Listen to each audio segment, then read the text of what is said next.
Nah, hari ini kita lanjut ke reading ya, teman-teman. Reading yang bagian pertama kita rangkap di chapter 14 dan 15 di satu meeting. Kayak gitu. Nah, di reading nanti teman-teman akan diberi waktu 55 menit untuk mengerjakan 50 pertanyaan. Nah, di 50 pertanyaan nanti ada 5 teks ya. Jadi rata-rata satu teks itu 10 soal, teman-teman. Walaupun ada yang 9, kadang ada yang 11, kadang ada yang sampai 7 juga, itu saya juga pernah, teman-teman. Tapi rata-rata 10 seperti itu per bacaan, per teks ya.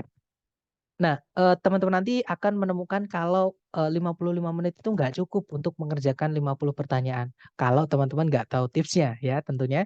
Tapi kalau teman-teman sudah tahu tipsnya yang pernah saya ceritakan ke teman-teman, mengerjakan reading itu bisa eh, menghemat waktu ketika teman-teman tahu tipsnya. Bahkan saya pernah dianulir sertifikatnya gara-gara ngerjain reading kecepatan katanya gitu di salah satu lembaga ya seperti itu ya, yang mana sebenarnya itu nggak masuk akal tapi begitulah nasib saya dulu ya. Tapi itu tadi jadi tipsnya dalam mengerjakan reading supaya teman-teman nanti lebih bisa menghemat waktu itu cuma satu ya, teman-teman baca soalnya dulu baru kita lari ke teks karena tidak semua informasi yang ada di teks itu ditanyakan teman-teman. Jadi tidak perlu dibaca seluruh teks ya, kita cari aja yang ditanyakan apa seperti itu. Kemudian nanti vocabnya teman-teman yang akan sangat membantu teman-teman dalam mengerjakan soal-soal reading ini. Ya, tapi kalau misalkan teman-teman merasa vocabnya masih kurang, nggak apa-apa, saya juga merasa masih kurang, teman-teman. Pokoknya kalau dapat vocab baru itu teman-teman tulis saja, oke? Nah, dari teman-teman membaca pertanyaannya dulu nanti, teman-teman akan tahu apa yang harus dilakukan untuk menjawab pertanyaan tersebut. Apakah teman-teman cukup membaca kalimat pertama di setiap paragraf atau istilahnya topik sentence ya? Nah, apakah teman-teman harus melakukan scan dan skim dulu atau mencari letak di mana si informasi yang ditanyakan itu disebutkan di dalam teks? Karena yang ditanyakan mengklaster atau menggerombol di satu titik di dalam teks, teman-teman. Oke? Atau teman-teman harus menarik suatu kesimpulan berdasarkan petunjuk-petunjuk atau hints atau apa ya, informasi yang ada di dalam teks seperti itu. Nah, hari ini kita akan belajar teknik pertama ya, cara mengerjakan yang kita cukup membaca topik sentence-nya saja, teman-teman. Oke. Jadi di soal reading itu ada beberapa jenis soal yang cara mengerjakannya cukup kita baca kalimat pertama di semua paragraf saja. Ya, jadi cukup kalimat pertama setiap paragraf saja kita baca. Oke. Nah, untuk jenis soal apa aja yang cara mengerjakannya kita cukup membaca kalimat pertama saja, yaitu jenis-jenis soal yang menanyakan garis besar mengenai teks. Oke. Nah, contoh soal pertama yang cara mengerjakannya, teman-teman harus membaca kalimat pertama di setiap paragraf saja, itu adalah pertanyaan mengenai main idea atau ide pokok atau gagasan utama ya. Jadi main idea itu pengertiannya adalah gagasan utama atau ide pokok atau bahan yang ingin dibahas oleh si penulis melalui teks yang dia tulis. Nah, kalau dulu di kalimat, kalau teman-teman masih ingat ketika kita belajar structure ya di hari pertama, di kalimat itu ada namanya subjek, teman-teman. Subjek itu pengertiannya adalah apa atau siapa yang ingin dibahas oleh si pembicara atau yang ingin menyampaikan informasi. Seperti itu. Nah, kalau di dalam teks atau dalam paragraf panjang, subjek itu nyebutnya adalah main idea atau gagasan utama. Nah, kadang di pertanyaan, main idea itu disebutkan dengan nama-nama lain, teman-teman. Kadang disebutnya main idea, kadang disebutnya main point, kadang juga primary concern, ada juga kadang menyebutnya main discussion, ada juga topik, ada juga title, ada juga subject. Jadi intinya sama, mereka menanyakan inti dari bahasan atau pokok dari teksnya. Nah, nanti cara mengerjakannya yang saya sebutkan tadi ya, teman-teman cukup membaca dari topik sentence-nya saja. Yang ditanyakan topik, mencarinya jadi topik sentence atau kalimat utama di setiap paragraf. Atau kalimat pertama di setiap paragraf. Nah, untuk contoh soalnya kurang lebih seperti ini, teman-teman. Di situ soalnya berbunyi, what is the topic of this passage? Apa sih topik dari teks ini? Nah, karena yang ditanyakan adalah topik, maka kita cukup membaca kalimat pertama di setiap paragraf saja. Nah, kebetulan paragrafnya di contoh ini cuma satu ya. Berarti kita baca kalimat pertama di paragraf ini, teman-teman. Nah, kalimat pertama paragraf ini berbunyi, Di dalam filsafatnya John Dewey, sebuah perbedaan yang nampak itu dibuat antara kecerdasan dan penggunaan logika. Nah, kita cek dengan pilihan ABCD. Yang alfa, kecerdasannya John Dewey.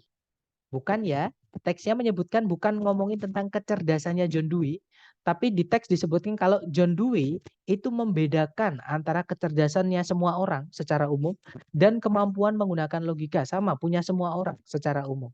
Seperti itu. Berarti alfa bukan. Kalau yang Bravo, distinctions made by John Dewey. Perbedaan-perbedaan yang dibuat oleh John Dewey. Nah, perbedaan tentang apa? Di sini nggak jelas. Nah, berarti Bravo nggak bisa.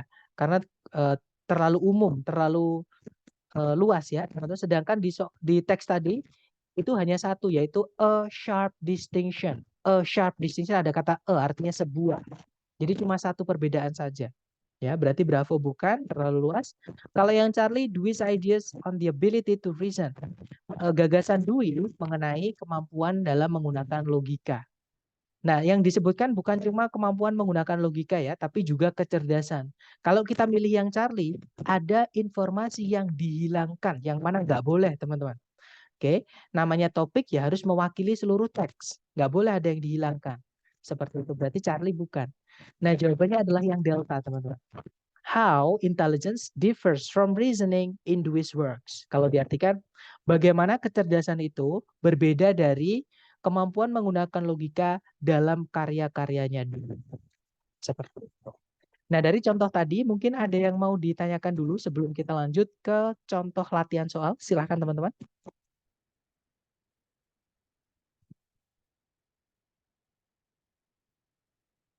Nggak ada ya? Baik, kalau nggak ada langsung lanjut ke latihan. Seperti biasa dicoba dulu, jangan takut salah. Di sini ada satu soal, waktunya berarti 1 menit ya teman-teman. Saya timer pakai HP. Silahkan dicoba dulu 1 menit sebentar. Permisi Mister, apakah dengan main topik ini jawaban yang panjang selalu bisa benar? Jawabannya tidak selalu Mister. Jadi bukan selalu panjang pendeknya ya, tapi yang sesuai dengan kalimat pertama di setiap paragraf.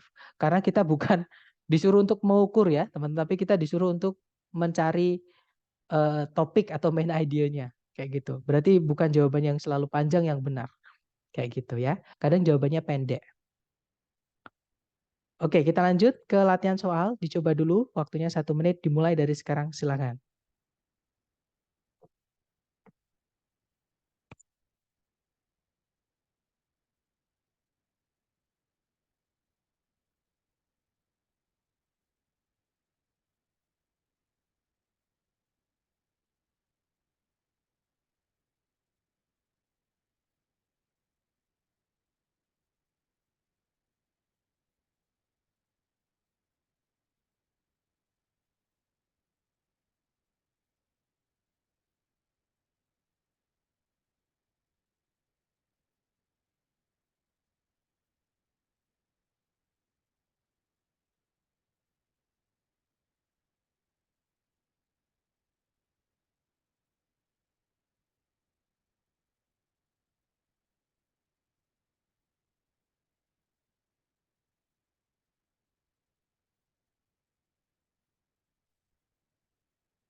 Baik, 1 menit sudah habis.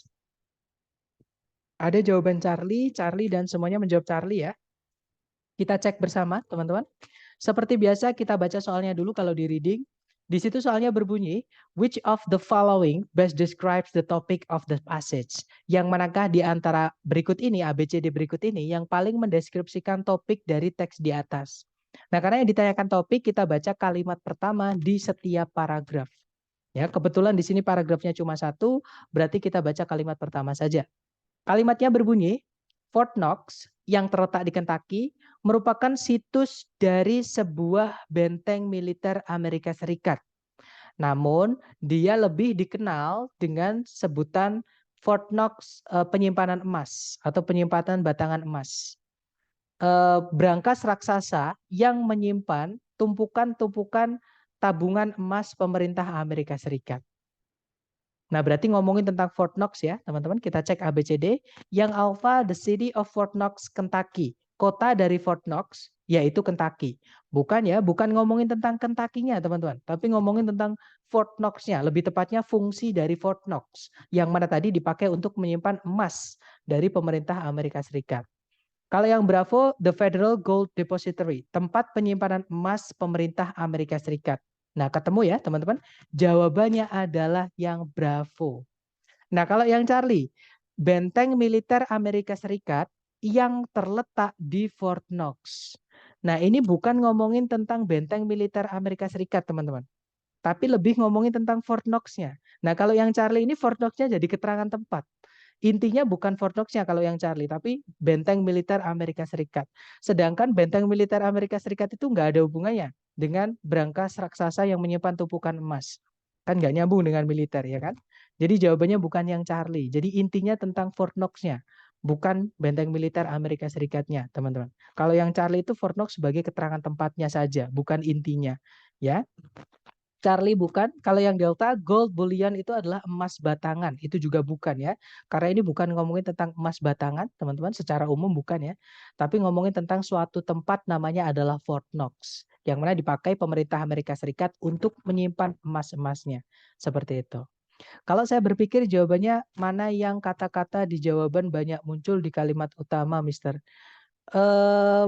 Hati-hati teman-teman ya. Kadang eh, gini, kadang di jawaban itu tidak menggunakan kata yang sama dengan di teks. Mirip kayak listening. Jadi kadang menggunakan sinonim atau paraphrase. Oke. Jadi memang kita diminta untuk memahami ya, bukan untuk mencari kata-kata atau mengukur panjang pendeknya. Seperti itu tadi. Oke.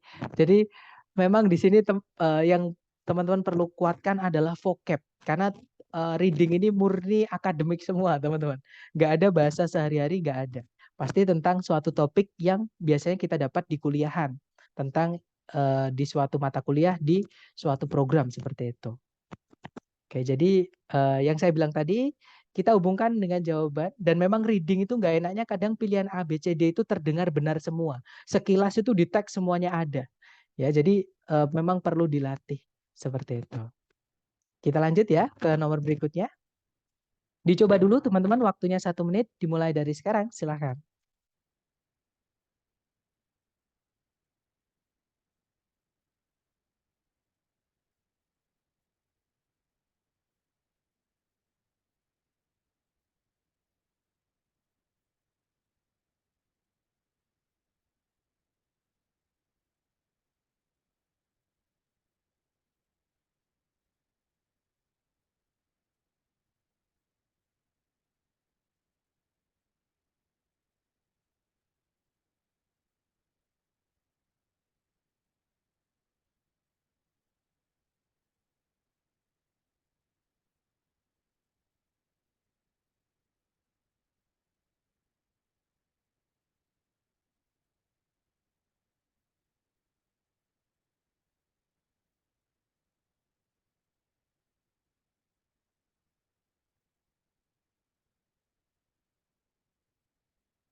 Baik, 1 menit sudah habis. Silahkan jawabannya dikirim di chat, teman-teman. Jangan takut salah. Baik, ada jawaban Bravo dan semuanya menjawab Bravo. Kita cek bersama. Di situ soalnya berbunyi, yang manakah di antara berikut ini yang menyatakan subjek dari teks di atas ini. Nah, subjek sama kayak main idea dah, hanya nama lain, teman-teman. Hanya nama lain dari topik, main idea, dan seterusnya. Kita baca kalimat pertama di setiap paragraf. Kebetulan ini paragrafnya cuma 1, berarti kita baca kalimat pertamanya saja ya. Kalimat pertama berbunyi, salah satu karakteristik penanda dari jenis-jenis mineral adalah tingkat kekerasan relatif mereka yang bisa ditentukan dengan cara menggoreskan salah satu jenis mineral dengan jenis mineral yang lain. Nah, kita cek pilihan A, B, C, D. Yang alpha, the hardness of diamonds. Tingkat kekerasannya berlian. Bukan cuma berlian ya, teman-teman yang dibahas, tapi seluruh mineral. Mungkin berlian disebutkan di dalam teks sebagai contoh, tapi bukan cuma berlian, ada juga talc, ada juga quartz atau kuarsa, ada juga feldspar ya, teman-teman. Jadi banyak ya. Intinya di sini bukan ngomongin tentang diamond saja atau berlian saja, tapi seluruh mineral. Jadi alpha bukan ya. Kalau yang Bravo, identifying minerals by means of a scratch test. Menentukan jenis-jenis mineral dengan cara tes gores atau uji gores. Nah, ketemu ya, jawabannya adalah yang Bravo, seperti itu. Kemudian Anda bertanya, Mister, kalau Mister baca readingnya lebih masuk kalau baca dalam hati atau bibir bergerak dan sedikit bersuara gak? Kayak berbisik gak? Nah ini beda-beda ya teman-teman. Ini tiap orang beda. Karena ada yang bisa konsentrasi ketika dibunyikan. Jadi yang kemarin saya bilang teman-teman, pemahaman orang itu beda-beda. Ada yang visual, ada yang audio visual, ada yang harus ada gambarnya dan seterusnya. Nah, kalau saya sebenarnya harus ada gambarnya ya, teman-teman. Tapi kalau ketika teman-teman tes nanti nggak ada visualnya ya. Jadi apa namanya? Murni tulisan aja, nggak ada gambarnya. Tapi gini, ada beberapa tempat, contohnya Bappenas, teman-teman. Kemarin saya beberapa hari itu tes. Di Bappenas itu nggak boleh. Ketika reading itu kita ketahuan membaca, intinya ada gerak bibir, itu kita dianggap ngobrol. Jadi sama pengawasnya itu kalau di reading itu harus ditahan, nggak boleh dibaca pakai gerak bibir, harus ditahan, bacanya dalam hati aja, kayak gitu. Dan saya sendiri lebih enak kalau bacanya apa nggak dibaca teman-teman. Kalau saya ya, tapi beberapa bahkan lebih banyak dari member-member itu kalau ditanya yang sama, mereka lebih memilih lebih enak kalau dibaca keras, kayak gitu. Nah tapi bayangkan ketika teman-teman nanti misalkan datangnya bukan yang online ya, tesnya itu yang offline dan semuanya harus membaca keras, itu nanti nggak enak banget teman-teman, malah nggak bisa fokus kayak gitu. Jadi memang sambil belajar untuk memahami dengan tanpa membaca menggunakan gerak mulut, cukup kita pahami lewat apa ya, lewat pikiran saja seperti itu. Tapi ada juga yang saya tahu sih, memang dari ini ya gaya belajarnya teman-teman, ada yang audio visual tadi. Kalau yang suka dengan audio biasanya lebih paham itu kalau dibaca keras maksudnya. Nah tapi saran saya itu untuk latihan aja. Ketika tes itu nanti ada beberapa tempat yang kalau misalnya teman-teman daftarnya itu di tempat yang agak ketat, itu dianggap curang teman-teman, dianggap ngomong sama orang seperti itu.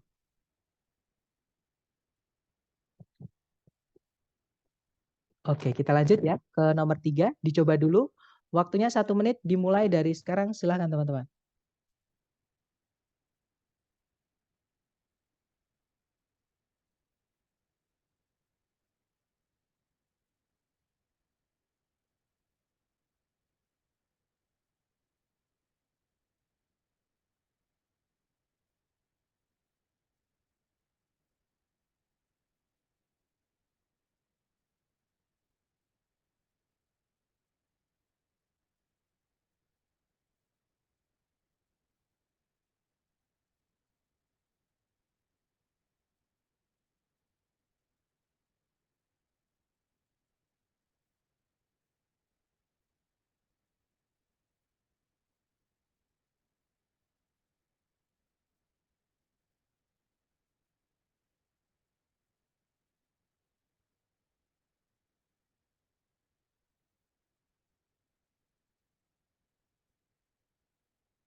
Oke, 1 menit sudah habis. Silahkan jawabannya teman-teman dikirim di chat dulu ya. Jangan takut salah, karena kita akan bahas bersama. Silahkan teman-teman. Baik, ada jawaban Bravo, ada juga Charlie ya. Kita cek bersama. Kita baca soalnya dulu. Di situ soalnya berbunyi, yang manakah di antara berikut ini yang menyatakan gagasan utama dari teks di atas? Nah, gagasan utama berarti cara mengerjakannya adalah kita baca kalimat pertama di semua paragraf. Nah, kebetulan di sini ada 4 paragraf, teman-teman. Kita baca kalimat pertama di setiap paragraf, terus kita simpulkan ya. Di situ kalimat pertama paragraf 1 berbunyi, vaksin itu dibuat dari virus-virus atau bakteri-bakteri yang berbahaya dan diberikan kepada pasien untuk menyediakan atau memberikan kekebalan terhadap penyakit-penyakit tertentu. Kemudian paragraf kedua, kelas vaksin yang paling dasar biasanya mengandung mikroorganisme penyebab penyakitnya yang telah dibunuh menggunakan larutan yang mengandung formaldehyde. Paragraf berikutnya, jenis vaksin kedua mengandung racun yang dihasilkan oleh mikroorganismenya, bukan mengandung mikroorganismenya itu sendiri. Jadi nggak ada mikroorganismenya, hanya racunnya saja, teman-teman. Kemudian yang terakhir, jenis vaksin terakhir mengandung mikroorganisme yang masih hidup, yang telah dilemahkan atau dibuat menjadi lemah kayak gitu ya, atau tidak berbahaya. Oke, kita cek ABCD. Jadi ini ngomongin tentang pembuatan vaksin ya, teman-teman.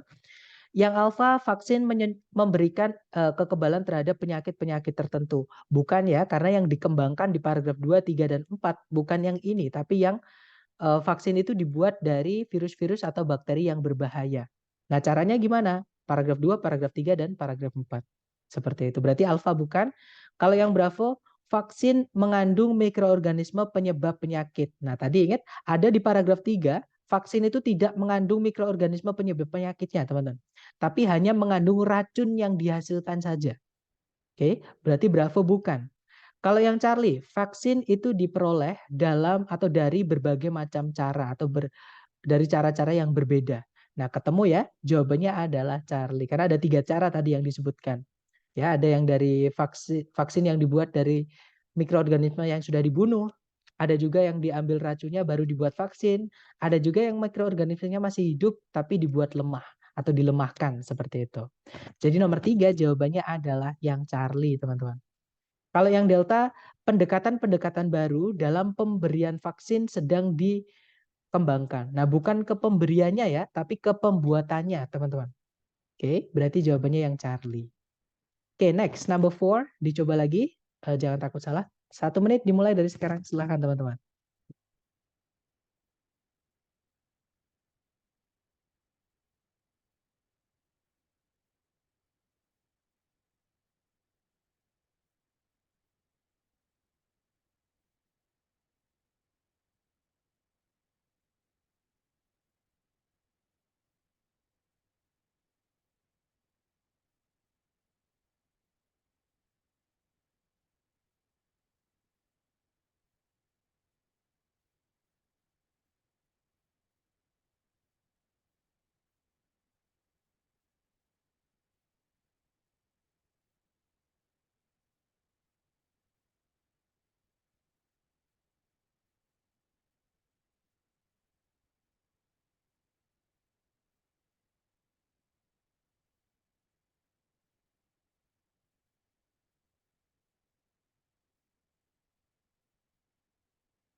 Oke, 1 menit sudah habis, teman-teman.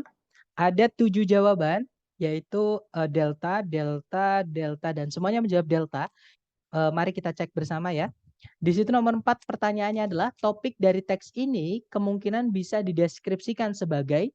Nah, karena topik yang kita baca adalah kalimat pertama di setiap paragraf. Kalimat pertama berbunyi, sebuah hoaks tidak seperti kesalahan yang murni atau jujur gitu ya, merupakan sebuah rencana yang dibuat secara sengaja untuk menyajikan sebuah kebohongan sebagai kenyataan. Sebuah hoaks ilmiah yang terkenal terjadi di tahun 1912 ketika Charles Dawson mengaku telah menemukan tengkorak manusia dan tulang rahang di Piltdown Common di Inggris bagian selatan. Memerlukan lebih dari 40 tahun supaya hoaks tersebut itu terungkap. Nah, berarti ini ngomongin tentang hoax ya. Nah, kalau ini bisa teman-teman dipakai cara yang ada kata yang diulang-ulang yang sama. Paragraf 1 kalimat 1 ada kata hoax, 2 juga ada hoax, kalimat ketiga juga ada hoax. Dan di pilihan ganda, pilihan yang menyebutkan kata hoax cuma satu, teman-teman, yaitu yang delta. Ya sudah, jawabannya adalah yang delta ya. A definition of a hoax itu di kalimat pertama paragraf 1, definisi dari hoax. Dan contoh dari hoax itu di paragraf 2 dan paragraf 3. Seperti itu. Kalau yang Alpha, Bravo, dan Charlie itu hanya contoh dari hoax, teman-teman. Yang mana dibahas di paragraf kedua. Nah, kalau kita pilih Alpha, Bravo, atau Charlie itu nggak bisa karena nanti tidak mewakili seluruh teks. Kalau topik itu ya mewakili seluruh teks atau garis besar dari seluruhan teks. Seperti itu. Oke, jadi jawabannya delta. Nah, itu tadi adalah jenis soal pertama yang cara mengerjakannya teman-teman cukup membaca kalimat pertama dari setiap paragraf ya, teman-teman. Nah, sekarang kita lanjut ke jenis soal kedua yang cara mengerjakannya teman-teman juga cukup membaca kalimat pertama di setiap paragraf saja, yaitu ideal organization atau pengembangan gagasan atau pengembangan ide. Jadi jenis idea organization ini adalah pertanyaan yang menanyakan bagaimana penulis itu mengembangkan ide di dalam teks. Oke, jadi paragraf 2, paragraf 3, paragraf 1 itu bagaimana nyambungnya kayak gitu. Nah, nanti cara menjawabnya sama ya. Kalau teman-teman menemukan ada bagaimana penulis mengembangkan ide di dalam paragraf itu, teman-teman cukup baca kalimat pertama di setiap paragraf saja. Terus dihubungkan dengan pilihan A, B, C, D. Nah, contoh soalnya seperti ini, teman-teman. Kita baca soalnya dulu. Di situ soalnya berbunyi, in this passage, di teks ini, nah di soal nggak ada keterangan ini yang ditanyakan apa, nggak jelas. Kalau ada soal seperti ini, nggak ada kata kunci di soal, teman-teman baca jawabannya. Walaupun selama saya tes di ITS asli ya teman-teman, itu belum pernah ada soal yang cuma in this passage itu nggak ada. Pasti jelas soalnya ya. Karena ini yang bikin buku yang bukan bikin ITS, namanya Longman ya. Jadi menurut saya kurang akurat aja, nggak apa-apa tapi ya buat contoh. Nah, di situ contohnya in this passage kita baca pilihan A, B, C, D. Yang alfa, sebuah ide disajikan dan kemudian dibantah. Kalau yang Bravo, sebuah konsep diikuti oleh contoh-contoh. Kalau yang Charlie, sebuah sebab diikuti oleh akibat. Kalau yang Delta, sebuah kepercayaan yang didukung dengan alasan-alasan logis. Nah, kita cek bagaimana si penulis mengembangkan idenya di dalam teks ya. Kita baca kalimat pertama di setiap paragraf. Kalimat pertama paragraf 1 berbunyi, jika ditanya siapa yang menemukan permainan baseball, hampir seluruh orang Amerika akan membalas bahwa kepercayaan mereka adalah Abner Doubleday yang melakukannya. Maksudnya yang menemukan permainan baseball. Paragraf kedua, Doubleday diberikan pengakuan atas penemuan ini tuh di awal abad ke-20 ketika perusahaan alat-alat olahraga yaitu namanya Spalding memberikan tugas atau komisi untuk melakukan penelitian atas siapa yang menemukan permainan baseball. Nah, berarti yang menemukan bukan Doubleday, teman-teman.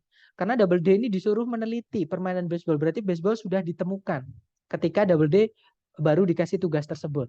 Ya, dan yang menemukan bukan Doubleday sebenarnya ya.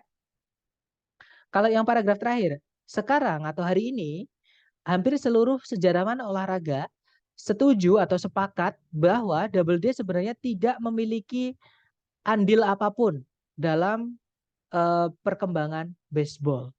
Nah, berarti si penulis itu menyajikan suatu ide gitu ya, suatu pendapat dari seluruh kebanyakan orang-orang Amerika. Nah, terus dijelaskan kalau itu salah atau dibantah. Nah, berarti kalau kita kembali di pilihan A, B, C, D tadi, itu jawabannya adalah yang alfa, teman-teman. An idea is presented and then refuted. Sebuah gagasan itu disajikan, kemudian dibantah. Seperti itu. Nah, mungkin ada pertanyaan dulu sebelum kita lanjut ke latihan buat teman-teman. Silakan.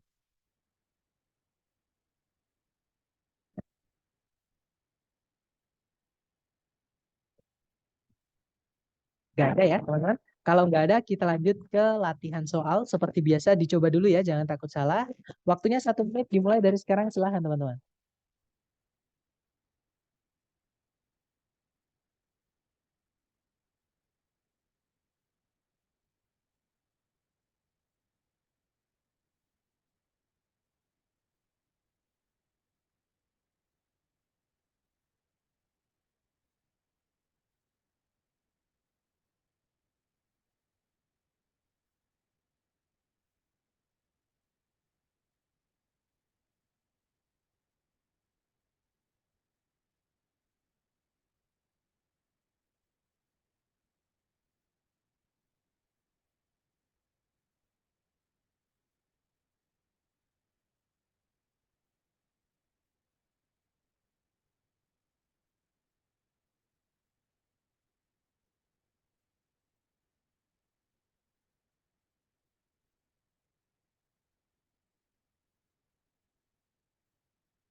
Oke, 1 menit sudah habis, teman-teman. Boleh jawabannya dikirim di chat dulu ya. Kemudian kita bahas.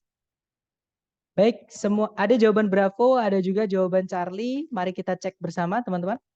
Seperti biasa kita baca soalnya dulu. Di situ soalnya berbunyi, bagaimana informasi di dalam teks itu dikembangkan.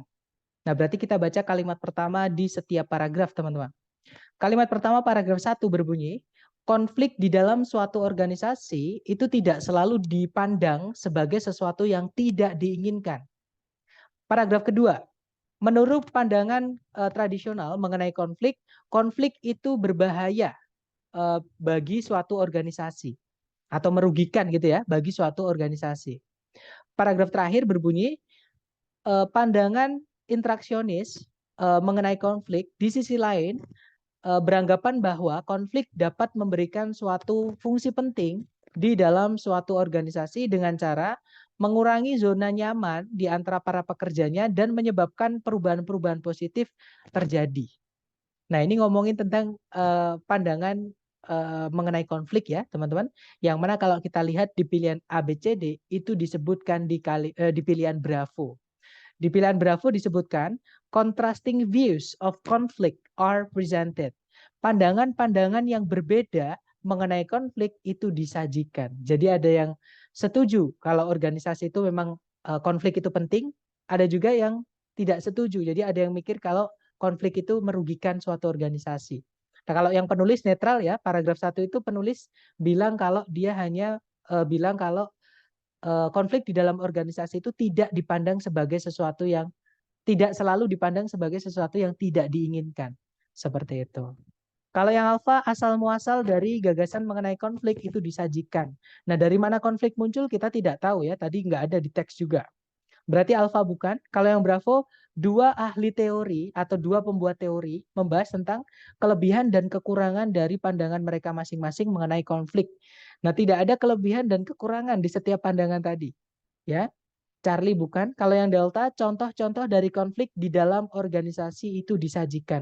Sama sekali nggak ada contoh juga di situ, teman-teman. Hanya pandangan saja. Ya, berarti jawaban yang paling tepat adalah yang bravo. Oke, kita lanjut lagi ke nomor berikutnya. Dicoba dulu teman-teman, waktunya 1 menit. Dimulai dari sekarang, silakan.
Oke, 1 menit sudah sudah habis. Silakan jawabannya teman-teman dikirim di chat ya.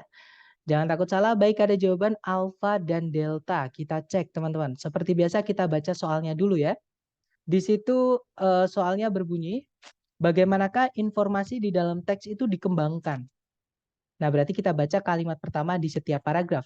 Kalimat pertama paragraf 1 berbunyi, danau terbesar di Amerika Serikat bagian barat adalah Great Salt Lake. Sebuah danau air asin di tengah daratan di bagian barat laut Utah, tepat di setelahnya ibu kota negara Salt Lake City. Meskipun Great Salt Lake itu dialiri oleh sungai-sungai air tawar, dia, maksudnya danau tersebut itu lebih asin dibandingkan samudra-samudra di seluruh dunia. Great Salt Lake itu bisa berubah-ubah secara drastis gitu ya, secara hebat dari ukuran aslinya yaitu 1.700 mil persegi yang bergantung pada kondisi-kondisi cuaca berkepanjangan. Nah, intinya di sini ngomongin tentang Great Salt Lake ya, yang mana dia tadi lebih asin dibandingkan seluruh lautan di dunia, sama ukurannya dia itu bisa berubah-ubah, teman-teman. Kita cek ABCD. Yang alpha, two unusual characteristics of the Great Salt Lake are discussed. Dua karakteristik atau ciri-ciri yang tidak umum atau tidak biasa dari Great Salt Lake itu dibahas. Nah, ketemu ya teman-teman? Jawabannya adalah yang alpha. Kalau yang Bravo, teori-teori yang berbeda mengenai level-level garam atau tingkat kadar garam miliknya Great Salt Lake itu disajikan. Tidak ada teori yang membahas tentang dari mana Great Salt Lake itu mendapatkan garamnya ya. Yang ada memang kenyataannya. Jadi garam tersebut itu datangnya dari, tapi nggak ada siapa yang bilang itu teorinya siapa dan itu nggak ada teman-teman. Itu sudah kenyataan kalau ditemukan dari sodium dan klorida tadi. Di teks ada, tapi itu nggak bisa jadi jawaban karena yang ditanyakan di sini adalah seluruh informasi di teks teman-teman.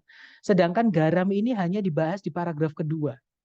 Ya, jadi paragraf 1, paragraf 3 kemana nggak dibahas jadinya kalau kita pilih yang Bravo. Artinya Bravo salah. Kalau yang Charlie, proses bagaimana Great Salt Lake itu mendapatkan garamnya itu disajikan. Sama juga, garam Great Salt Lake cuma dibahas di paragraf kedua, teman-teman. Kalau kita pilih yang Charlie, paragraf 1 dan 3 nggak dibahas, yang mana nggak boleh. Kalau information di passage atau informasi di teks itu merujuk kepada seluruh informasi yang ada di teks. Oke. Kalau yang delta, alasan dari variasi dalam ukuran Great Salt Lake itu diberikan. Sama. Kalau yang delta ini ngomongin tentang ukuran. Kalau kita pilih yang delta, itu hanya merujuk kepada paragraf 3 saja, teman-teman. Oke, paragraf 1 dan paragraf 2 itu tidak dibahas. Di mana letak unusual-nya, Mister? Tidak umumnya itu, jadi gini, itu tadi disebutkan ya, teman-teman. Meskipun, ini di paragraf 2, meskipun Great Salt Lake itu dialiri oleh sungai-sungai air tawar. Jadi yang ngalirin ke dia itu air tawar. Nah, kenyataannya atau namun dia itu lebih asin dibandingkan seluruh lautan di dunia. Nah, itu aneh nggak? Di situ aja teman-teman ya. Jadi unusual itu maksudnya tidak biasa atau aneh kayak gitu. Jadi anehnya dia itu dialiri oleh air tawar, tapi dia malah asin, lebih asin dibandingkan samudra di seluruh dunia. Padahal dia danau, teman-teman, bukan lautan. Kalau laut asin wajar ya, tapi ini danau, danau tapi dia asin, lebih asin dibandingkan lautan malahan. Itu kalau diasinin. Kalau maksudnya yang di bagian asin-asinannya tadi ya paragraf 2. Kalau paragraf ketiga itu yang tidak normal adalah ukurannya. Jadi ukurannya itu normalnya 1.700 mil persegi, tapi dia bisa bervariasi, berubah-ubah secara dahsyat atau secara gimana ya ngomongnya, secara dahsyat itu nggak enak, secara hebat gitu, secara ini nggak biasa gitu. Jadi nggak biasanya di situ. Duanya apa aja yang aneh tuh Mister? Oh, tentang garamnya dan ukurannya. Betul. Jadi di paragraf 2 dan paragraf 3 ya, Miss. Seperti itu. Gimana? Mungkin ada pertanyaan lagi? Jadi di paragraf 1 itu ngenalin tentang Great Salt Lake, teman-teman. Great Salt Lake itu dia danau terbesar di Amerika Serikat bagian barat. Nah, yang pengen dibahas tentang Great Salt Lake apa? Itu dikembangkan di paragraf 2 dan paragraf 3. Yang mana yang dibahas adalah tentang keunikannya atau hal yang tidak biasanya. Seperti itu. Nah, yang Bravo, Charlie, Delta tadi sudah saya sebutkan ya, kenapa kok mereka salah. Seperti itu. Oke, kita lanjut ke nomor, oh ternyata sudah habis. Kita lanjut ke jenis soal terakhir yang cara mengerjakannya teman-teman juga cukup baca kalimat pertama di setiap paragraf saja, yaitu pertanyaan yang menanyakan tone, purpose, sama course teman-teman. Nah tone itu artinya apa? Tone itu adalah suasana hati penulis atau nuansa atau apa ya, atmosfer yang dimasukkan penulis ke dalam teks atau yang dituangkan penulis ke dalam teks. Kemudian purpose itu maksud atau tujuan penulis dalam menulis teks tersebut. Kalau course itu mata kuliah atau bidang keilmuan apa yang nanti membahas topik yang sama dengan yang ditulis oleh si penulis seperti itu. Nah, nanti cara menjawabnya, teman-teman, kalau tone itu kita cari tanda-tanda di teks di kalimat pertama di setiap paragraf itu ada nggak penulis menyebutkan emosinya atau menuangkan perasaannya. Kalau misalkan ada, berarti itulah tone-nya teman-teman di teks tersebut. Tapi kalau nggak ada, berarti penulis itu netral.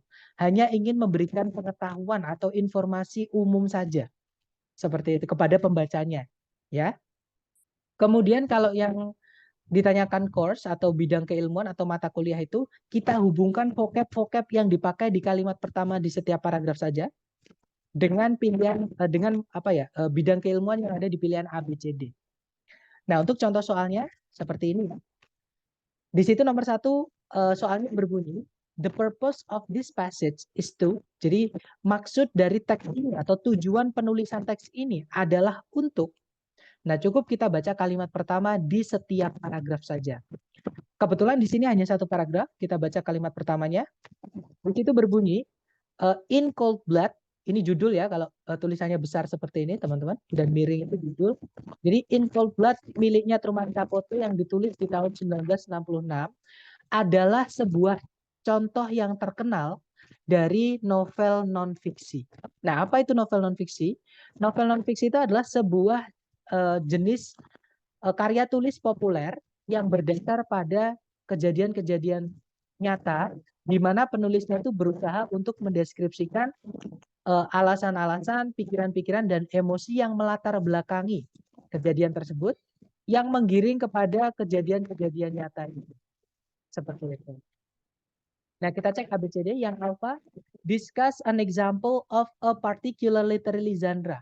Membahas sebuah contoh dari genre sastra tertentu. Nah, ketemu ya teman-teman. Jawabannya adalah yang alpha. Karena Truman Capote's In Cold Blood atau In Cold Blood-nya Truman Capote itu hanya sebuah contoh terkenal saja dari novel non-fiksi. Jadi novel non-fiksi itu juga literary genre atau apa ya, tipe sastra atau apa ya, kelompok sastra. Maksudnya gimana ya ngomongnya? Ya, tipe suatu karya sastra seperti itu, teman-teman. Kalau yang Bravo menceritakan cerita dari In Cold Blood. Tidak ya, ketika kita baca kalimat pertama tadi, kita nggak tahu. Ceritanya In Cold Blood itu kayak gimana, nggak tahu, teman-teman. Oke, berarti bukan itu niatnya penulis menulis teks ini. Kalau yang Charlie menjelaskan alasan Truman Capote, kenapa sih kok dia nulis In Cold Blood? Nah, ketika kita baca kalimat pertama tadi tidak ada, kita tidak tahu kenapa si Truman Capote itu menulis In Cold Blood. Artinya bukan yang Charlie, teman-teman. Kalau yang Delta mendeskripsikan bagaimana Truman Capote meneliti novel non-fiksinya itu. Juga bukan ya, teman-teman. Jadi jawabannya adalah yang alpha, seperti itu. Kalau yang nomor 2, yang manakah di antara berikut ini yang paling mendeskripsikan tone dari teks di atas? Nah, di kalimat pertama tadi penulis tidak menyebutkan bagaimana perasaan dia, teman-teman. Yang dituangkan ke teks. Entah dia marah, entah dia sedih, entah dia bahagia, entah dia setuju, tidak setuju, nggak ada. Nah, artinya dia netral. Dia hanya ingin memberikan pengetahuan saja kepada pembacanya. Jadi jawaban nomor 2 adalah delta, yang delta ya, yaitu deskriptif. Kalau yang alpha cold sama yang bravo sadistik itu artinya sama-sama kejam. Nggak mungkin ada 2 jawaban benar ya. Kalau yang Charlie emotional itu campur aduk. Nggak ada penulis di situ emosinya campur aduk ya, teman-teman. Jadi jawabannya yang delta. Kemudian nomor 3, teks ini kemungkinan akan diminta untuk dibaca di di mata kuliah yang manakah di antara berikut ini. Nah, tadi di kalimat pertama ada kata novel di situ, ya. Kemudian ada juga type of writing, sejenis karya tulis. Kemudian ada juga author, artinya penulis. Jadi ini fokusnya adalah di pernovelan, teman-teman. Oke, dan di pilihan ganda yang alfa nggak mungkin ya, hukum kriminal, karena ini ngomongin tentang karya sastra. Yang bravo sejarah Amerika juga nggak mungkin. Ini bukan nyeritain karya sejarah, peristiwa sejarah, tapi nyeritain suatu karya. Kalau yang Charlie modern American novel. Nah, ketemu teman-teman. Jawabannya adalah yang Charlie. Novel-novel Amerika modern. Nah, hati-hati dengan pilihan delta ya. Literary research. Itu adalah penelitian sastra. Nah, yang delta ini juga sebenarnya bisa, tapi ada yang lebih lebih sempit atau lebih merujuk ke situ, lebih tepat, yaitu yang Charlie. Kayak gitu. Dan ketika teman-teman nanti tes TOEFL yang asli yang dari ITS, tidak akan pernah menemukan jawaban seperti ini. Ya, teman-teman, karena kebetulan ini bukunya yang bikin bukan ITS gitu aja. Seperti itu. Jadi ada kadang itu, kalau makanya saya bilang kadang tes TOEFL yang asli ITS itu lebih gampang dibandingkan tes yang prediksi atau yang seperti ini. Karena prediksi itu kadang yang bikin bukan ITS dan kadang tanya tambahi babnya, teman-teman, lebih sulit seperti itu.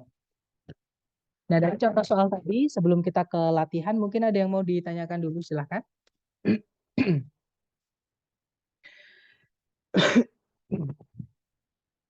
Nggak ada ya, teman-teman? Baik, kalau nggak ada, mari kita lanjut ke latihan soal. Dicoba dulu ya. Di sini ada 3 soal, berarti waktunya 3 menit. Dimulai dari sekarang, silahkan teman-teman.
Oke, 3 menit sudah habis.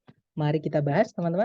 Ada 8 jawaban, yaitu delta delta alpha, delta delta alpha, delta Charlie alpha, delta Bravo alpha. Kemudian ada pertanyaan, kadang meskipun udah baca kalimat pertama tiap paragraf, kadang harus baca juga kalimat penjelas gak sih Mister? Atau memang pengalaman Mister menyimpulkan benar-benar disarankan jangan baca kalimat kedua. Nah, kalimat kedua itu kita baca ketika kita misalkan menemukan ada vocab yang artinya lebih dari satu ya, teman-teman, atau maknanya lebih dari satu, kita mau tahu itu konteksnya apa, baru kita baca kalimat kedua. Tapi hanya untuk memastikan aja, bukan untuk menarik suatu kesimpulan mengenai topik ya.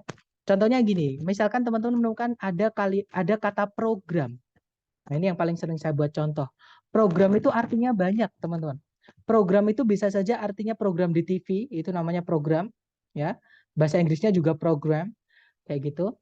Kemudian program itu juga bisa yang ada di komputer. Program itu suatu set of stored apa namanya instruction gitu ya, atau codes seperti itu atau kode.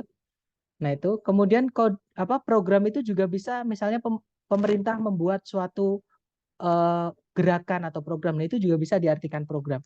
Misalkan kita pengen tahu program yang mana yang dimaksud. Nah, kita mau membaca kalimat kedua untuk memastikan aja itu program arti apa, bisa. Ya, tapi untuk mengetahui topik, kita cukup baca topik sentence saja, teman-teman. Ya, sebenarnya gini, kenapa kok saya bilang cukup baca kalimat pertama saja, jangan membaca kalimat yang lain? Takutnya teman-teman nanti terkecoh dengan informasi yang tidak perlu di dalam teks. Karena ada beberapa jenis penulis itu menulis dengan memasukkan menambah-nambahkan informasi untuk intermezzo atau tambahan saja. Yang mana itu kalau dihapus pun nggak apa-apa. Contohnya di kalimat kita punya namanya apositif. Kalau di paragraf ada juga informasi menyimpang itu ada, teman-teman.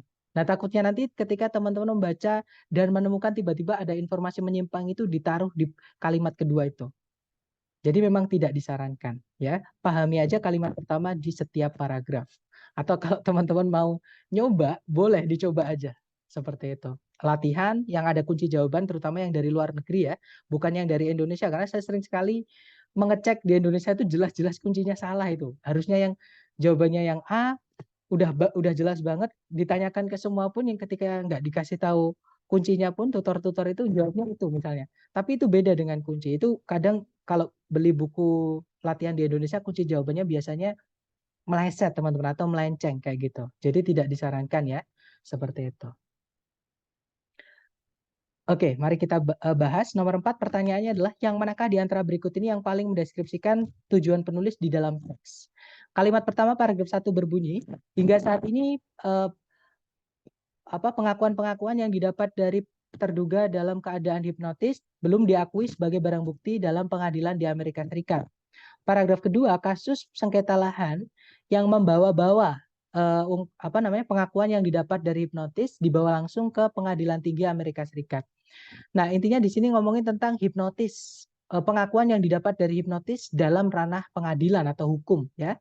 Jadi jawabannya adalah yang delta, teman-teman. To explain the legal status of hypnotically induced confessions. Kalau diartikan, menjelaskan status hukum dari pengakuan-pengakuan yang didapat secara hipnotis. Kalau yang bravo itu pengecoh, hati-hati. Kalau yang bravo itu untuk mendemonstrasikan atau menjelaskan alasan kenapa pengakuan yang dibuat dari hipnotis tidak bisa dipercaya. Nah, kalau kita pilih yang bravo itu seolah-olah atau berarti gitu ya, seluruh pengakuan yang didapat dari hipnotis itu salah, tidak bisa dipercaya. Sedangkan di teks itu hanya konteksnya di dalam ranah hukum, teman-teman. Di pengadilan aja itu nggak bisa dipercaya, nggak bisa dipakai sebagai barang bukti. Kalau di luar ada atau tidaknya itu di teks tidak dibahas. Benar atau tidaknya yang di luar itu tidak dibahas karena cakupannya cuma dalam ranah hukum. Ya, yang bravo itu terlalu luas. Berarti bravo bukan, ya. Kalau yang nomor 5 tone dari teks ini bisa dideskripsikan sebagai, nah sama tadi di kalimat pertama di setiap paragraf, penulis tidak menyajikan bagaimana perasaannya dia. Otomatis ini netral penulisnya. Hanya ingin memberitahukan pengetahuan saja kepada si pembacanya. Jadi jawabannya adalah yang delta, teman-teman. Informative atau si penulis itu hanya ingin memberikan informasi saja ya. Kemudian nomor 6, teks ini kemungkinan bisa diminta untuk dibaca di mata kuliah yang mana? Tadi ada kata defendants artinya terdakwa atau terduga. Ada confessions itu pengakuan. Ada juga evidence barang bukti. Courts pengadilan. Ya, berarti ini ngomongin tentang ranah hukum, teman-teman.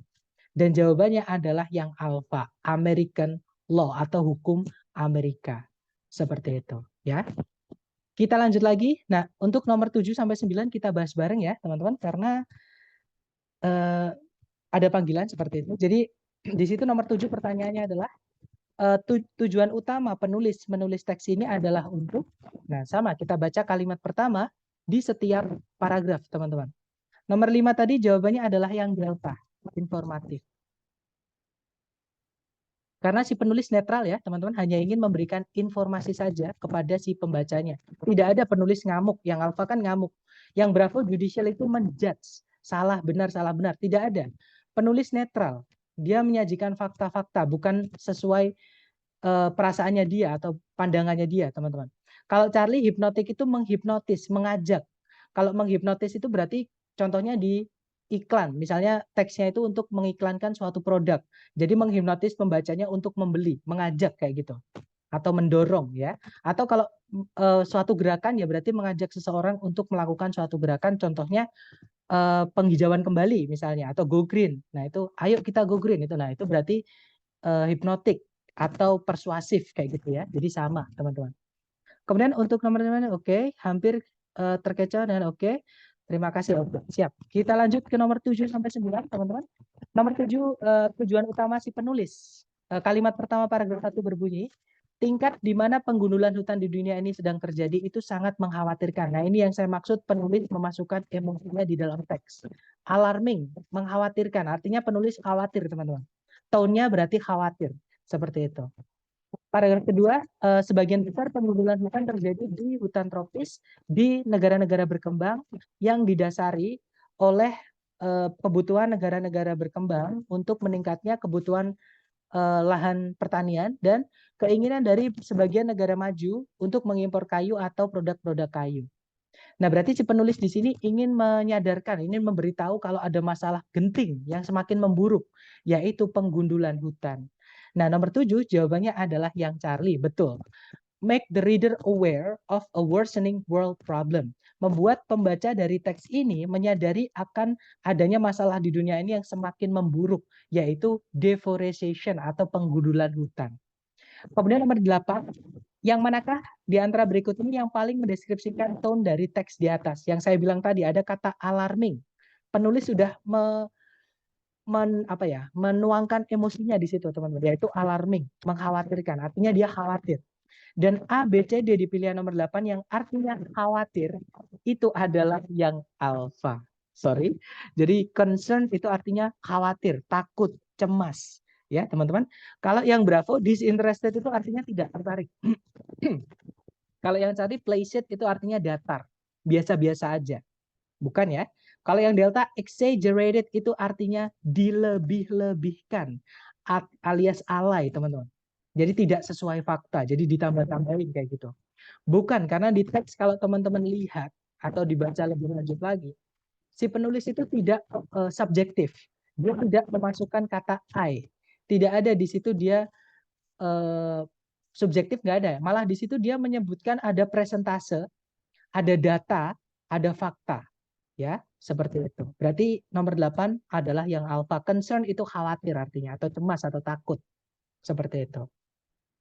Kemudian nomor 9, this passage will probably be assigned reading in which of the following courses. Teks ini akan disuruh dibaca di mata kuliah yang manakah di antara berikut ini. Nah, tadi di soal ada kata deforestation, itu membahas tentang hutan, teman-teman. Hutan itu pokoknya selain hutan, fitur-fitur bumi ya, contohnya sungai, danau, gunung, pegunungan, misalnya ada lembah, jurang. Nah, itu dibahasnya di geografi. Ya, teman-teman. Jadi jawabannya adalah geography, it's bravo. Oke. Kalau yang apa, geologi itu membahas tanah dan batu saja. Jadi bagian penyusun bumi, yaitu tanah dan batu. Kalau geometri setahu saya ya, kalau saya nggak salah, geometri itu bangun ruang, teman-teman, itu dibahasnya di matematika. Kalau yang delta marine biology itu adalah biologi biota laut. Intinya ngomongin tentang kehidupan laut.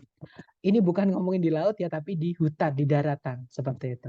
Jadi jawabannya yang bravo, geografi. Dan sudah saya masukkan kunci di setelah thank you ya. Jadi sudah saya buat kunci. Jadi nomor 1. Untuk yang terakhir tadi ya, yang tone, purpose, sama course tadi. Seperti itu. Untuk pertanyaan, mohon maaf ya teman-teman. Nanti tolong ditanyakan lewat Japri aja kalau ada pertanyaan. Nanti saya jawab lewat Japri. Oke? Sebelumnya saya mohon maaf, saya harus mundur diri teman-teman. Thank you so much for having me today. See you next time. The last I say, Assalamualaikum warahmatullahi wabarakatuh. And I'm really sorry guys. See you next time, okay? Good night everyone.